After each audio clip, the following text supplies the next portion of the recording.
Bonjour et bienvenue dans la saison 2 de Localocratie. Je suis Xavier Marichal.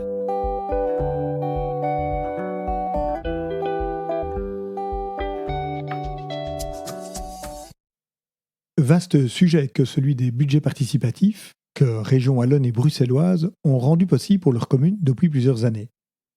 Mais est-ce avec les mêmes intentions que celles qui ont présidé au premier budget participatif à Porto Alegre, au Brésil, en 1989? Pour en discuter, Localocratie a réuni plusieurs personnes autour d'une même table.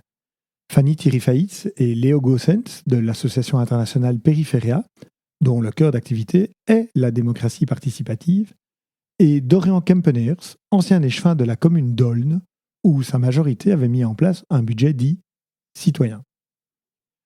De par sa longueur, cette conversation vous est restituée en 3 épisodes. Premier épisode, nous allons découvrir avec Fanny Thirifaïtz la définition internationale d'un budget participatif et découvrir également les spécificités wallonnes qui s'en écartent. Bonne écoute. Bonjour Fanny, bonjour Dorian, merci d'être là aujourd'hui pour discuter de budget participatif et en particulier d'un exemple de budget participatif. Peut-être commencer par vous laisser vous présenter. Donc d'abord Fanny. Bonjour, donc Fanny Thirifaïtz de l'association Peripheria. Donc Peripheria, c'est une AISBL, donc une association internationale qui est née au Brésil il y a 27 ans maintenant et qui travaille tous les sujets de la démocratie de manière générale avec des pratiques inspirées du Sud essentiellement, dont les budgets participatifs. Merci. Je propose qu'on plonge dans le vif du sujet et comme c'est plutôt Peripheria l'expert là-dessus, Fanny, un budget participatif, c'est quoi normalement ? Du coup, je rebondis sur ton introduction parce qu'on revient souvent là-dessus. Peripheria n'est pas expert dans les budgets participatifs. On ne se définit pas comme ayant une expertise spécifique, si ce n'est qu'on a des pratiques et des connaissances de pratiques venues d'ailleurs. Et donc, on a une certaine expertise, mais on ne se dit pas expert, ni théoricien en tout cas, du sujet. Un budget participatif, si on veut l'expliquer d'une manière simple en une phrase, c'est décider avec les citoyens et les citoyennes l'utilisation de l'argent public, très souvent une part ou une totalité des investissements publics. Et donc j'entends 2 choses dans ce que tu dis. Une chose que je constate dans la pratique en Wallonie, c'est que le budget participatif, ça parle bien de budget d'investissement. Donc on n'est pas en train de discuter de la partie qu'on a vue dans des épisodes antérieurs du budget ordinaire qui paye notamment les salaires de l'administration, etc. On est vraiment sur les budgets d'investissement pour réaliser des projets spécifiques. Et toi, tu as mentionné un autre aspect que je n'ai pas vu à beaucoup d'endroits, qui est l'entièreté de ce budget d'investissement, a priori que l'on voudrait discuter avec les citoyens. Oui, c'est ça. Donc, ça pourrait se faire aussi sur le budget ordinaire, mais c'est très rare, mais il y a quand même des expériences qui l'ont fait. Mais l'idée, c'est vraiment plutôt comment on choisit les projets d'investissement, donc comment on construit la vision du territoire et de la société qu'on a envie d'avoir avec les citoyens et les citoyennes. Et donc, souvent, ça passe, oui, plutôt par le volet extraordinaire qui est le volet, en fait, où il y a le plus de possibilités de créativité au niveau des communes. Et alors, quelles seraient les caractéristiques auxquelles on pourrait s'attendre pour un budget participatif qui répondent à cette définition ? Certes simple, mais qui me semble quand même très ambitieuse de discuter de l'entièreté d'un budget extraordinaire. Ambitieuse, pour ce que nous, on voit en Belgique, oui, mais ça s'est fait. Ça s'est fait ailleurs de manière assez connue aujourd'hui, analysée. Donc oui, c'est possible. Nous, on dit souvent que dans les budgets participatifs, il y a 5 conditions qui sont nécessaires pour dire qu'on est dans un budget participatif. Il y en a 3 qui sont actées par tous les acteurs académiques et il y en a 2 qui sont actées par des acteurs qui sont plus au quotidien dans les dynamiques de budget participatif. Si on les cite rapidement, la première, c'est la volonté politique. La volonté politique de co-construire avec les citoyens et les citoyennes. La deuxième, c'est d'avoir des ressources à mettre à disposition, ce qui ne veut pas dire qu'il faut que les caisses soient remplies et débordent d'argent. C'est pas du tout ça. La première expérience de budget participatif, elle s'est faite à caisse vide. Donc c'est aussi comment on fait pour aller mobiliser de l'argent et qu'est-ce qu'on a envie d'en faire. Mais en tout cas, il faut une volonté de discuter à partir d'un potentiel de réaliser. La troisième, c'est qu'évidemment la population citoyenne soit mobilisée, donc les citoyens et citoyennes soient actifs dans le processus et aient envie de s'engager et les outils pour le faire. La quatrième, c'est qu'il y a un croisement d'intérêts. Nous, on parle de croisement d'intérêts, donc c'est-à-dire de mettre en présence différents acteurs qui ont des intérêts, des réalités, des regards différents pour pouvoir justement construire ensemble un projet commun, mais en ne tenant pas compte uniquement de sa propre réalité et de sa propre envie. Et la cinquième, c'est que les règles du jeu soient construites et évaluées et révisées par les citoyens avec les élus tout au long du processus. Ça, c'est les 5 conditions pour lesquelles on peut vraiment dire là, on fait du budget participatif. Ok, et alors, peut-être avant de se focaliser effectivement sur nos communes de Belgique francophones, ça a été mis en œuvre à certains endroits. Donc, d'habitude, beaucoup de gens ont entendu parler de Porto Alegre. Ce qu'il y a peut-être moyen d'expliquer en quelques phrases la manière dont ça s'était fait là-bas. Et puis, est-ce qu'il y a eu d'autres endroits qui ont réussi à l'appliquer avec tout autant d'ampleur ? Alors, Porto Alegre est emblématique parce que c'est la première expérience de grande ampleur. C'est pas la toute première expérience au monde, mais c'est la première expérience de grande ampleur qui s'est faite vraiment avec un nouveau gouvernement qui est élu. Donc, on parle de gouvernement, on est au Brésil, donc c'est des territoires beaucoup plus grands que nous, c'est des villes qui ont la taille pour nous parfois de régions. Donc, le gouvernement local de Porto Alegre est élu. Sur la promesse qui était dans leur programme d'associer les citoyens aux décisions et aux créations de politiques publiques. Et donc, la première mesure qu'ils mettent en œuvre, c'est un budget participatif. Et comme je le disais tout à l'heure, à ce moment-là, il n'y a pas d'argent. Donc, l'idée, c'est de savoir comment on va aller chercher l'argent et où on va aller le chercher. Et tout ça se construit avec les citoyens et citoyennes qui étaient déjà très engagés, qui ne voulaient plus de la dictature dont ils venaient de sortir, qui ne voulaient plus de la constitution qu'on leur avait imposée. Ils avaient recréé leur constitution citoyenne. Et donc, dans cette mouvance de réappropriation démocratique, le budget participatif emblématique de Porto Alegre naît. C'est là que vraiment ça a démarré. Il y a plein d'autres expériences qui existent à travers le monde. Ce qui est intéressant, c'est qu'elles sont présentes dans 4 des 5 continents du monde. Donc, c'est vraiment pas la panacée des pays ni du Nord, d'ailleurs c'est né au Brésil, ni de pays qui sont dits développés ou dits riches. Et il y en a vraiment des milliers qui existent à travers le monde. D'autres expériences emblématiques sont en Europe. Donc pas très loin de chez nous, à Cascais au Portugal, à Séville en Espagne, on a eu des expériences extrêmement fortes. On en a eu en Pologne, on en a eu en Allemagne, il en existe au Royaume-Uni. Donc vraiment, si on veut s'inspirer, il y a pléthore de choses et qui montrent que bien sur les 5 conditions qu'on vient de déposer, toutes ont réussi à un moment trouver une manière de les remplir qui soit forte et inspirante. Donc si on veut le faire, la matière est là. Et avant de discuter avec Dorian de ce qui a été tenté à Aulne à l'époque, est-ce que dans ces 5 conditions, il y en a qui semblent plus accessibles et d'autres plus difficiles que d'autres ? Est-ce que l'écueil pour répondre aux 5 conditions est souvent sur les mêmes conditions qui posent difficulté ou ça dépend vraiment du contexte avec tantôt l'une, tantôt l'autre de ces conditions ? Moi, j'ai l'impression que tu parles dans nos contextes ? J'ai envie de dire en général, mais en particulier dans notre contexte ici en région wallonne, en région bruxelloise, où effectivement, en tout cas moi, je n'ai pas connaissance d'une expérience pérenne qui répondait aux 5 critères. Oui, c'est ça. En Belgique, on a souvent les 3 premières conditions qui sont difficiles à remplir, sachant que la 3e est déterminante des 2 premières. Du coup, je dirais la première est la plus compliquée à atteindre, c'est vraiment celle qui manque chez nous. Et là où le bas a blessé, à chaque fois, c'était la première. La 3e est une difficulté réelle sur le terrain quand on essaye de mettre en œuvre les processus pour toute une série de raisons. Donc la première, si je rappelle, c'est la volonté politique. C'est là que le bas blesse, c'est celle qui manque. La 3e, c'est la mobilisation des citoyens et des citoyennes, puisque des ressources, il y en a, et on sait qu'il y en a. La possibilité de faire croiser les intérêts, donc la 4e, en fait, on a un pays qui pratique énormément la concertation, qui pratique énormément les espaces de croisement, et donc on pourrait facilement le mettre en œuvre. Et la 5e, qui est le fait de créer les cadres, à partir du moment où la volonté politique est là et que les citoyens sont mobilisés, elle est inhérente. Mais donc, elle n'est pas présente. Typiquement, les budgets participatifs aujourd'hui se demandent d'une commune à l'autre leur règlement pour pouvoir se l'appliquer sur leur territoire. Alors du coup, il n'y a aucune adaptation aux réalités locales. Mais Si on avait la 1 et la 3, donc la volonté politique et la mobilisation des citoyens, ça serait déjà un grand pas en avant.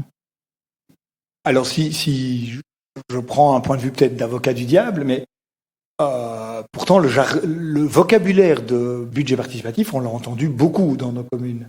Et donc il y a quand même une volonté politique de faire un certain type ou une certaine forme de budget participatif, avec effectivement souvent des copier-coller d'une commune à l'autre. Si je simplifie quelque peu, l'idée c'est que la commune soumet aux idées citoyennes un montant prédéterminé, avec une date limite pour que des citoyens puissent soumettre des idées qui amélioreraient le cadre du vivre ensemble de leur commune, toujours donc sur de l'investissement, de l'infrastructure, des choses comme ça, et que la commune, et là il y a beaucoup plus de variations, et sur le budget, et sur le jury qui va quelque part recevoir cet ensemble de propositions et qui va sélectionner un nombre de propositions qui semblent intéressantes, recevables, et dont la somme des projets retenus respecterait le budget qui avait été décidé par le politique. Donc, en quoi est-ce que ça ne rentre pas tout à fait dans les 5 cas, si on veut essayer de le décortiquer de manière plus précise? Mais la logique qui se passe et qu'on voit très souvent en territoire francophone belge, c'est la logique d'activation citoyenne. C'est-à-dire qu'on utilise un dispositif qui a été nommé budget participatif, probablement à mal ou avec en tout cas un nom et une définition qui n'étaient pas complètement en lien. Donc la définition qui s'est imposée en 2012 dans le Code de la démocratie locale et décentralisation est une définition qui en fait ne correspond pas à ce qu'est un budget participatif pour le reste du monde. Même en France, elle ne correspond pas. Donc c'est pas non plus quelque chose, une différence continentale. C'est vraiment la Belgique a choisi d'avoir sa propre définition.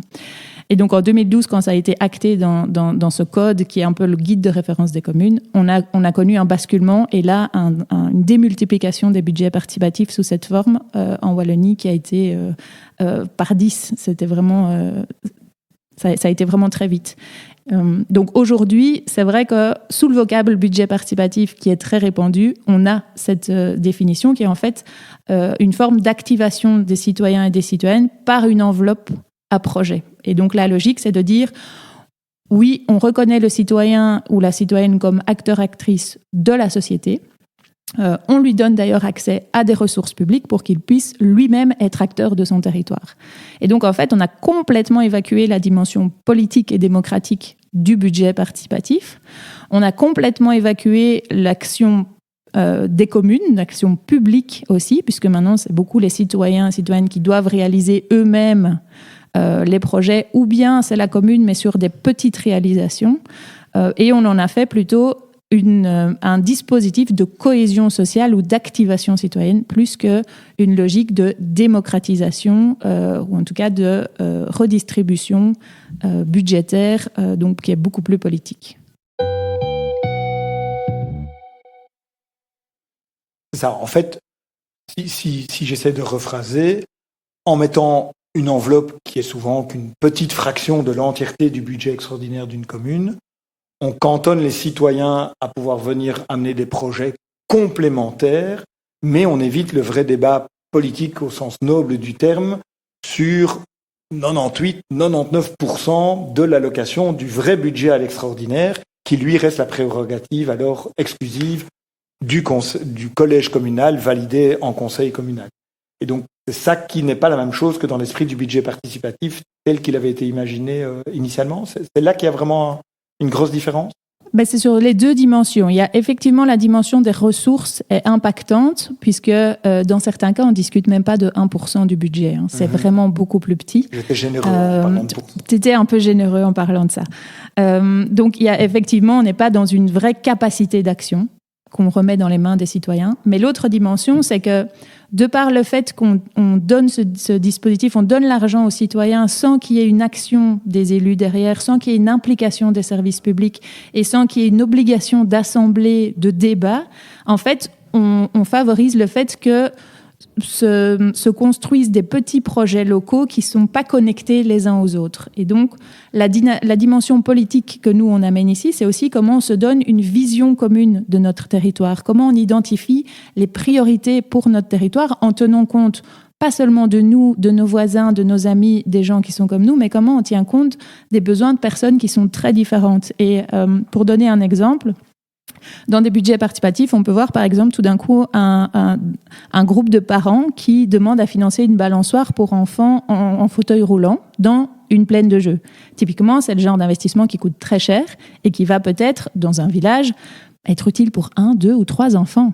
Et donc si on prend simplement ce projet, on se dit, tiens, c'est une fortune pour finalement un impact très minime.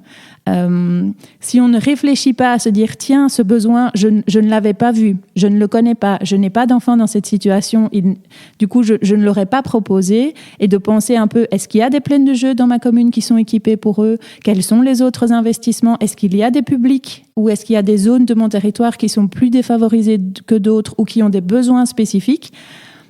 Là, on entre dans une vision de territoire et dans un projet politique, en fait, politique au sens large, un projet de société. Et on devient acteur du développement territorial. Alors que si on cantonne uniquement aux formules qui existent aujourd'hui, qui en plus, dans les règlements, très souvent nous invitent à penser un projet avec notre rue ou notre comité d'habitants, donc vraiment, il y a un appel à le faire entre soi.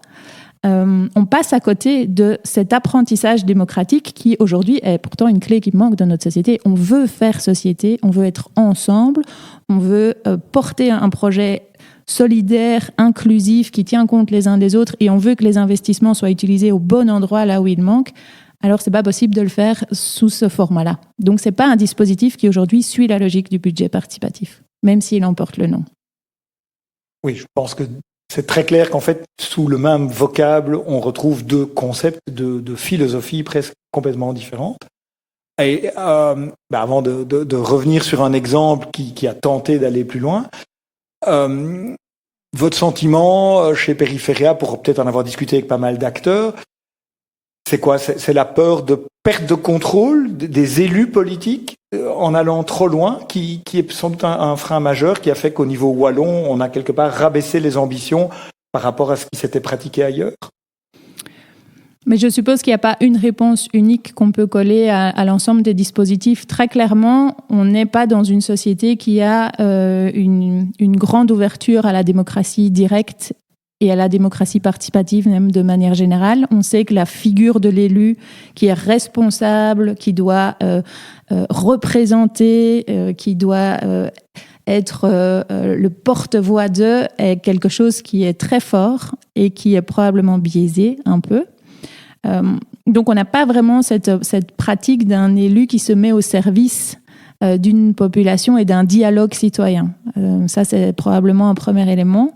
Un autre élément, je pense qu'il y a une réelle méconnaissance des dynamiques participatives et donc une peur très forte de comment on va gérer ça, si ça prend de l'ampleur, si ça vient sur d'autres sujets, et donc comment on peut maîtriser, entre guillemets, ce débat et ce dialogue. Et donc je pense qu'il y a probablement une crainte et une méconnaissance de la manière de faire.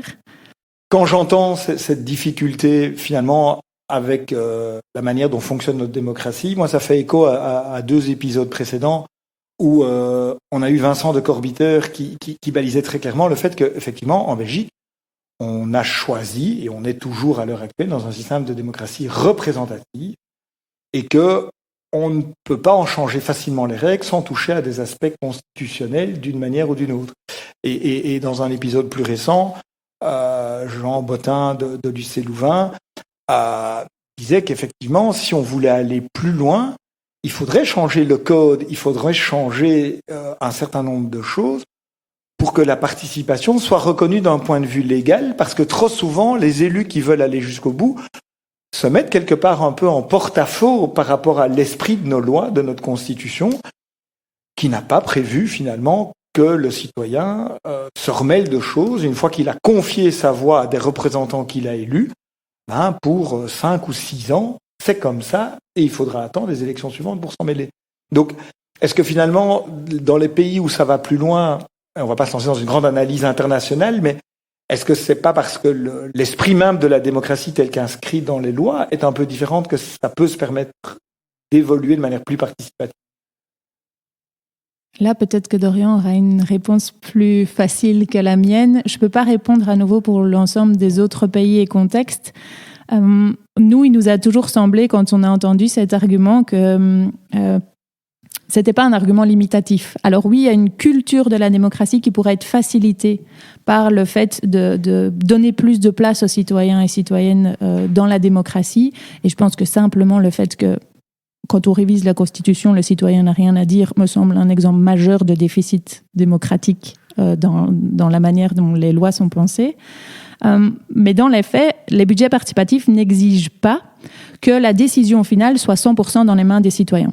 Les budgets participatifs, ils nécessitent qu'il y ait un dialogue et une analyse qui puisse être faite avec les citoyens, donc de transmettre de l'info, d'avoir les espaces de débat, les espaces de croisement, de construire. Et in fine, il y a des budgets participatifs pour lesquels on arrive avec une assemblée du budget qui, à la fin, dit voilà, nous, on vous recommande les investissements suivants. Nous, on vous dit que la priorité de ce convoi du territoire, c'est d'aller mettre l'argent là et là. Et les élus décident de suivre ou non, parce que les élus portent la responsabilité de ce choix.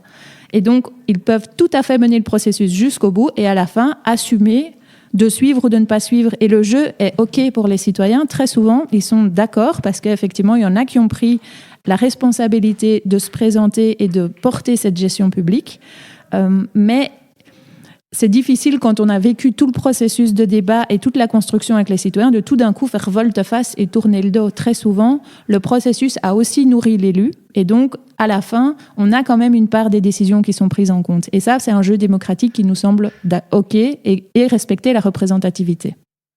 Oui, sans compter, j'imagine que l'élu va se sentir quelque part moralement redevable et comme il voit peut-être une élection qui approche, aller à l'encontre de ce qui aurait été organisé, de ce qui aurait été dit, pourrait lui être sorti au moment des élections.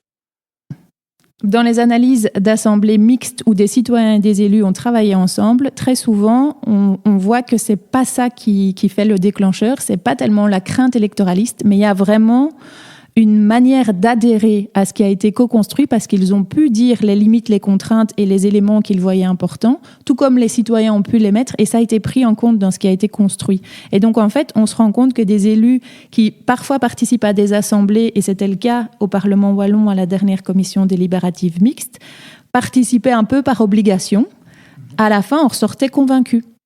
Et on ressortait vraiment porteur des recommandations qui avaient été produites ensemble. Donc, moi, je pense que dans l'exercice, il y a vraiment quelque chose de l'ordre de la peur qui se dépasse et de l'intérêt d'avoir été nourri par plusieurs regards qui fait que, en fait, pour l'élu, c'est beaucoup plus facile à porter après, même sans faire défaut à ses propres valeurs et à ses propres convictions. Oui, c'est ça. C'est plutôt le fait d'avoir travaillé ensemble l'a fait... pas forcément même changer d'avis, mais il s'est approprié la décision et du coup, il est OK de la porter. Ouais. Je ne dis pas que c'est à 100% des cas, mais en tout cas, vraiment, il y a des études qui viennent de montrer ça. Elles sont disponibles sur notre site internet. Vraiment, c'est appuyé par des scientifiques. OK. Ah ben, on référencera avec grand plaisir ces études pour celles et ceux qui ont envie de creuser plus loin.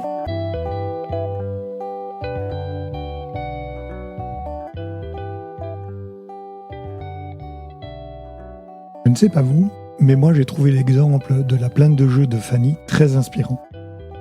Effectivement, suffit-il pour impliquer les citoyens de leur donner une série d'enveloppes pour que les plus actifs ou ceux qui ont le temps de s'y consacrer réclament un projet qui leur tient particulièrement à cœur, aussi bon soit-il, ou s'agit-il de réfléchir de manière plus large à l'ensemble des plaintes de jeu de la commune et de leur accessibilité par l'ensemble des enfants? Ce que Fanny a pointé très clairement, c'est une question de vision. Et j'ai vraiment particulièrement apprécié la manière dont elle nous a démontré qu'entre ce qu'avait défini Porto Alegre et ce que nous connaissons aujourd'hui en région wallonne, il y avait une différence. D'un côté, elle visait une véritable participation citoyenne, capable de s'impliquer dans la décision politique en soupesant l'ensemble de la complexité. De l'autre, nous avons aujourd'hui, et c'est évidemment mieux que rien, des actions d'enveloppe citoyenne qui visent évidemment à plus de cohésion sociale, mais qui, ce faisant, participent plus de l'activation des citoyens ou de certains citoyens pour une implication très ponctuelle au niveau d'une décision spécifique pour un investissement spécifique. Si vous gardez bien cela en tête, je pense que la suite de cette discussion avec cette fois Dorian Kempeneers et ce qu'il avait tenté à Olne, devrait vous intéresser fortement. Merci de votre écoute, belle suite de journée et à très bientôt pour poursuivre cette investigation des budgets participatifs.